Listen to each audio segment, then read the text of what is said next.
Yeah, I mean, Robert, it's a really tough situation to see damage like this, and we can now confirm, based upon the National Weather Service, that it is a preliminary EF-3, and I say preliminary, that's a key word here, and I'll touch on that in just a second. But as an EF-3, this would be the strongest tornado this early in a calendar year in Michigan state history, and that just speaks to how unusual this event was. This violent tornado was able to spawn along a warm front, and typically when you have these shorter downdrafts of cooler air, it can get stretched out by the vorticity and can create intense tornadoes. And we had just enough warmth yesterday and really going into Friday. Temperatures were into the upper 60s, even touching the 70s. And that's all you need in an environment where you have enough shear and enough energy. And we also had significant moisture return coming out of the Gulf of America, and that sent dew points flying. So although we only had a 2% tornado risk and we were only under a level 1 out of 5, a marginal threat for severe weather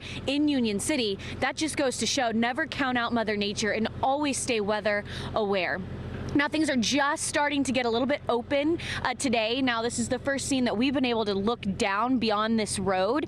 We haven't been able to walk over there just yet. We're working with local law enforcement to see what we can walk through right now. I think a lot of it they're going to start to open up to us as the sun comes up, so we can be careful. There's a lot of damage strewn about, and it's very dangerous to walk through if you're not hyper vigilant. So I can understand that, okay, we need to wait for the sun to come up, but they are doing a fantastic job of just illuminating some of this damage. This home almost completely destroyed, but this is not the worst of it. I mean, and that's what's so sad. People cannot return to this home, but if you just look down the road on Prairie Rose Lane, it is catastrophic damage. In speaking to the National Weather Service, they gave us some insight on what prompted them with this EF-3, and we're standing in the heart of that damage right now. Take a listen. There's tossed cars back there. There's mobile homes that have been completely thrown over 100 yards. We're looking at the construction of the houses. So there's some houses there that have had the slabs swept clean. But what we're really looking at is the anchoring, whether that's straight nails or toenails or bolts. And so we're really looking at the construction quality of the homes when we're assessing damage.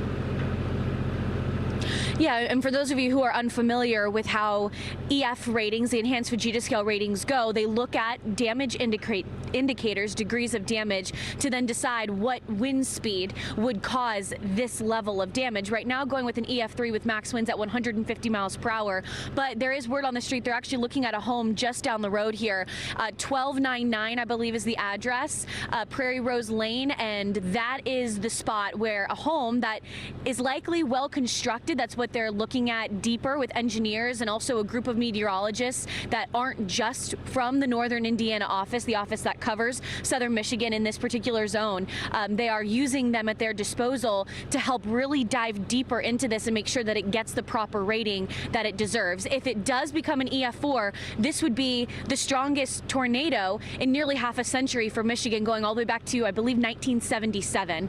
So just to think about the historic nature, the early part of March severe season, and we've been watching severe storms march across the United States even still today, and we do have that threat for severe weather come Tuesday for spots maybe not Michigan but Indiana, Illinois, close by. And so unfortunately March is coming in like a lion. 3 fatalities still confirmed here, no one missing as of late in Union City, Michigan. So hopefully the road to recovery is as speedy as it can be, but these homes have to be built from scratch, and that's really the most difficult part for these homeowners who are able to return to their properties today.